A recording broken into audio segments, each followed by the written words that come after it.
Welcome to the Painting of the Week podcast, where we look at some of the most significant paintings throughout history. Introducing your hosts, Phil Grabsky and Laura Bentham. Welcome to this week's Painting of the Week, and it's another one of our specials where we're out and about, although I'm not with Laura today. I'm at the Mall Galleries in central London, which is a lovely space. I thoroughly recommend you keeping an eye on what shows they have here. I'm with Caroline Kenyon, who is the founder of the World Food Awards, Photography Awards, I should say. We are standing in front of a photograph that we're going to talk about by Zdeněk Dvořák, who's from the Czech Republic. And the photograph is called Czech Tradition. So let me begin by asking a little bit about the World Food Photography Awards.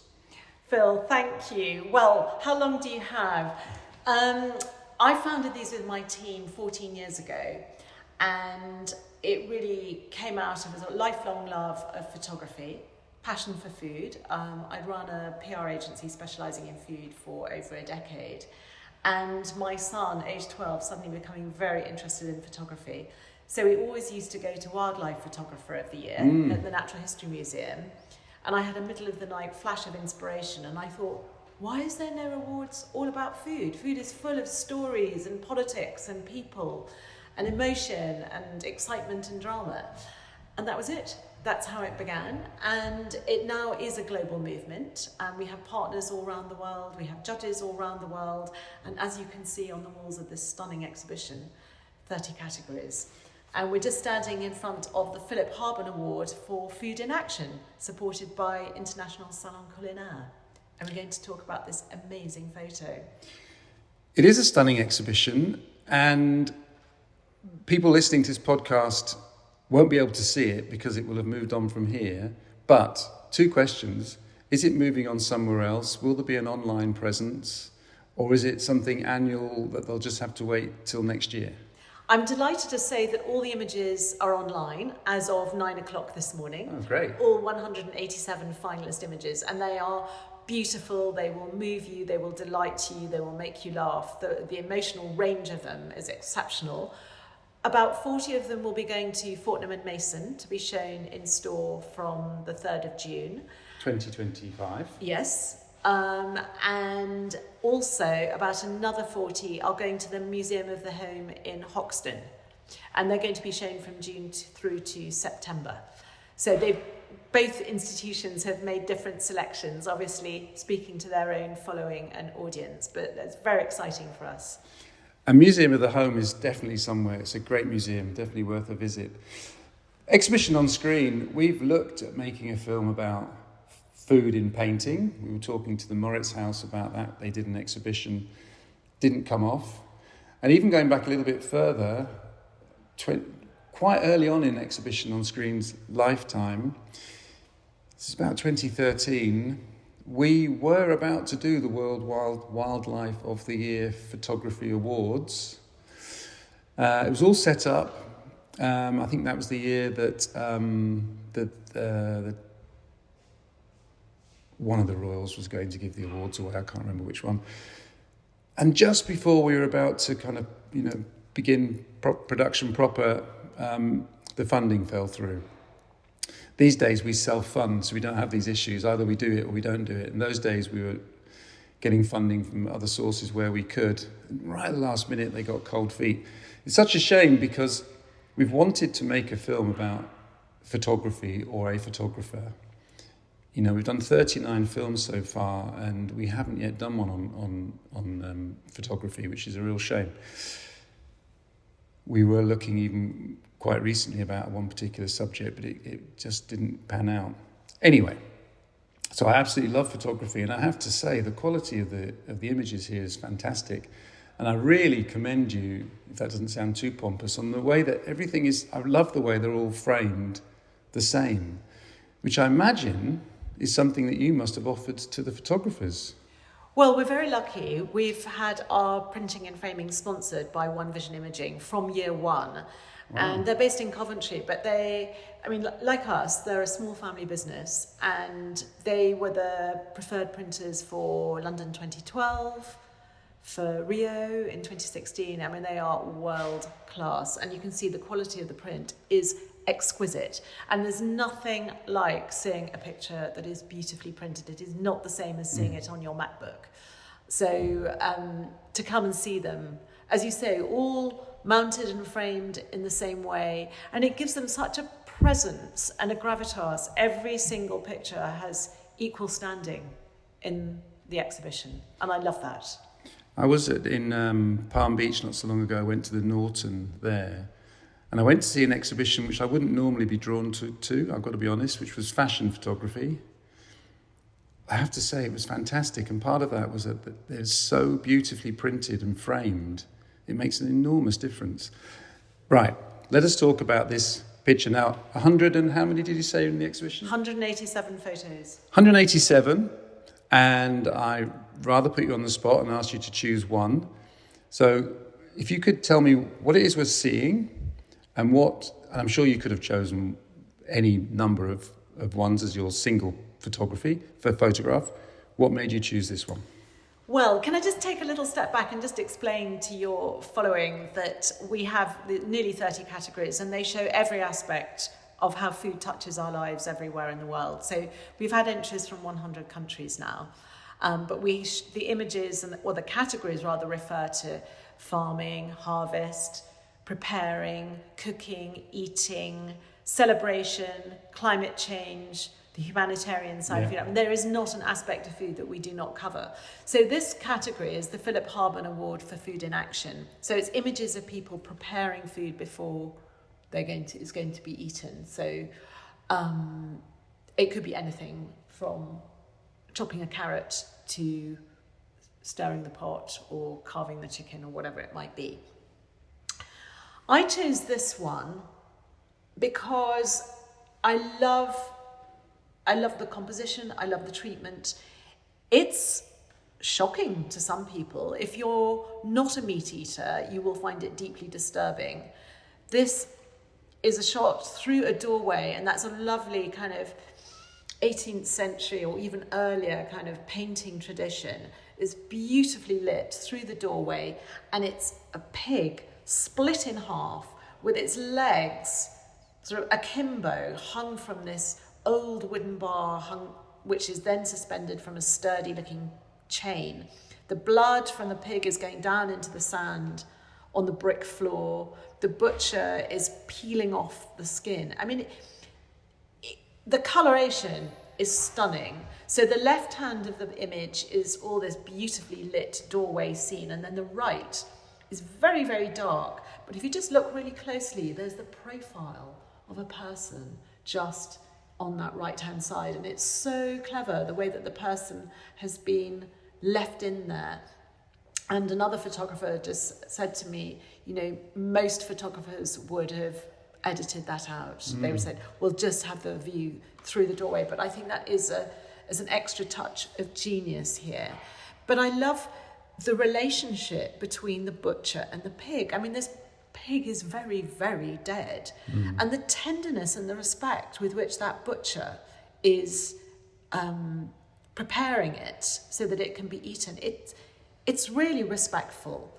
And I am an occasional meat eater, and I do believe that, if you are going to eat meat, you must really respect the creature that lived and died for you so that you could be sustained. And I think this really illustrates it beautifully.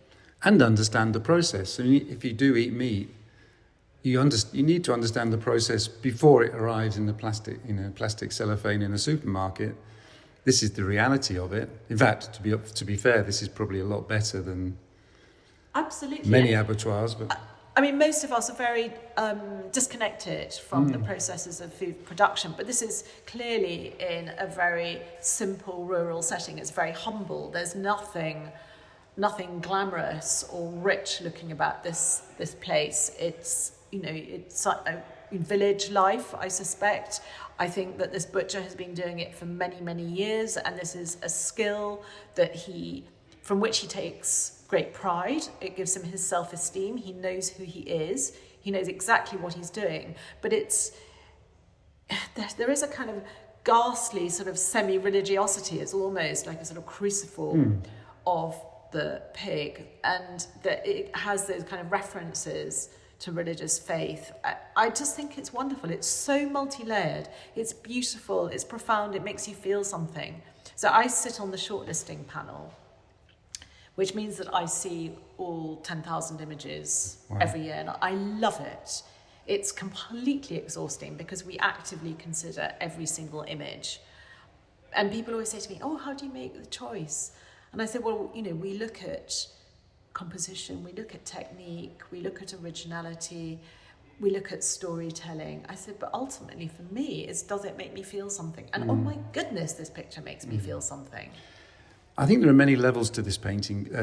You must stop saying that, photograph. One is that it's not that hard these days to take a high quality photograph because cameras are so good. It's the same with filmmaking. Anyone can now buy a camera which can record movement, and they can call themselves a documentary filmmaker. But of course, it's really far more complicated than that. So the individual, Zdeněk Dvořák, first thing is he's got himself into this position as an observer, and that is immediately impressive to me because he's obviously got the confidence of these individuals. He's trying to tell a story, which I think he does very well. Technically, it's beautifully rendered, but then, as you say, the composition is fantastic. It is like a Vermeer with light coming in from the left. I mean, the background wall, I could name 3, 4, 5, 6 Vermeers that have that kind of textured wall. He's caught, I mean, I don't know how many pictures he took, obviously, but I mean, he's caught the butcher in such an interesting moment where he's kind of just peeling off that strip from the back. But then the other character, as you say, on the right-hand side, it's just an additional narrative.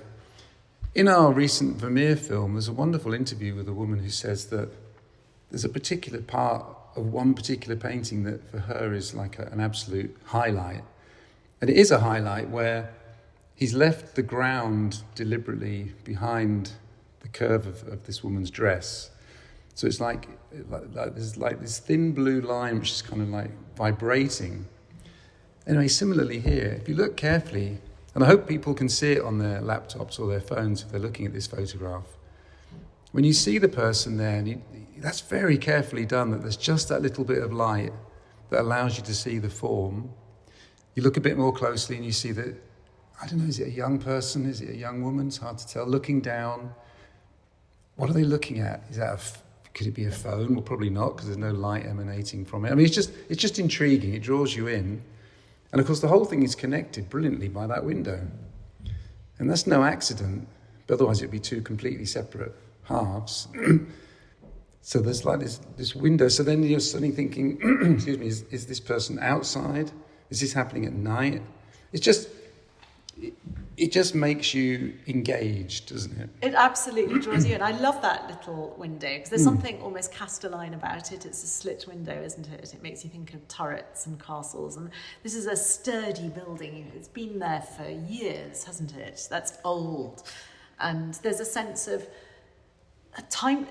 It's very much a moment in time, but it's utterly timeless as well.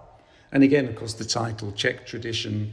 So, of course, he's reminding you that this is something that goes back centuries, no doubt. And then we're encouraged to look again at the details. So on the chair, he's got his other tools of the trade. His bucket, which presumably may have been initially for the blood, who knows? The sand, the little bit of blood on his boots. And then you've got that little wooden ladder leading you up into I don't know, an upstairs area, obviously, but it's and that the kind of is that a light on the wall? It's a light on the wall, isn't it? Which isn't on, so actually it isn't nighttime, is it? Because there's daylight coming through. I know, it's intriguing. It's very intriguing, and actually, thinking about it, I'm a Londoner born and bred, but I moved to Lincolnshire over 20 years ago, which is a very rural county, and old in its ways. And when you say Lincolnshire, people always say sausages. And of course, there was a Lincolnshire curly coat pig. And our house, which was built in 1812, has a little brick-built outhouse. And it has always been referred to by locals as the pig shed. And I can just see parallels here. And you think of country folk all across Europe would have had a shed like this where the pig was slaughtered. Yeah. And that is what kept them sustained over the winter months. And can you imagine if you had one pig, that was such an important part of your diet. I've filmed in Afghanistan where, I filmed with people who had no meat. And if they could get a little bit of meat that had just fallen on the floor in a butcher's, in the bazaar, that, they just boil it, and to have meat. Yes, and of course, that's the luxury. That means that you are elevated above the poorest. I mean, we take it so rich. For granted. We do. We absolutely do. What prompted you within I know you said you got an interest in food and photography, but this area of food photography, are there exhibitions of food photography? Are you kind of unique in what you do? Or? We are unique. I have, as they say, I've had a portfolio career. So I trained as a lawyer. Law and I did not get on. I became a journalist, and I co-wrote interviews with women, which were published in a wonderful glossy magazine called Women's Journal, which sadly no longer exists. But Michael Burt, who's a great portrait photographer, was commissioned to do all the illustrations, all the photography for our interview series. And after that, I became a magazine editor, a magazine called Traveller, not the Condé Nast one, another one, which is I always used to describe it as a low-budget National Geographic. And it was such a tiny staff. It was myself, age 27, and 2 days a week of a young man who sold advertising. So I did everything. I did all the commissioning, and I looked at every single photographic portfolio, and I did all the picture selection. And that's when I really fell in love with photography, but I just saw the power of it. And then the food thing came into my life because my husband and I and our 5-day-old baby moved out of London to Lincolnshire, and Lincolnshire is all about food. And I coincided with the start of the British food movement. So my new friends, married to farmers, came to me and said, "Oh, Caroline, you were in the media in London. You can help us create a brand, do a website." I thought, I have no idea how to do this, but let's make it up. So that's how I ended up in the world of food, and then commissioned food photography for my clients. And then had this kind of moment of revelation where I thought, we just have to do something to celebrate this really important area of photography, which had nothing. There was nothing for food photographers. But, equally, I always say to people, you don't have to be a conventional food photographer to enter our world. You can be a landscape photographer or a travel photographer or a photojournalist. There is something for everyone here. Ultimately, this is all about people and what unites us. Looking around the exhibition, you've got photographs from all around the world. How are you reaching out to those photographers? How do they know about the award? And to anyone listening to this who might be interested to enter, how would they do so for next year? Well, just to say, it is open to anyone and everyone, so old and young.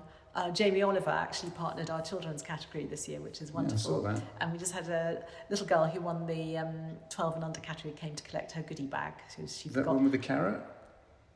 Yes, okay. Absolutely. But it's for professional and amateur.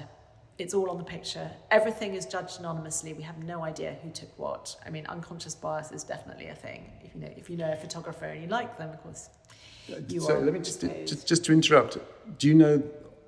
Because it's not mentioned on the caption. So, which I've known, obviously sometimes is in photography exhibitions.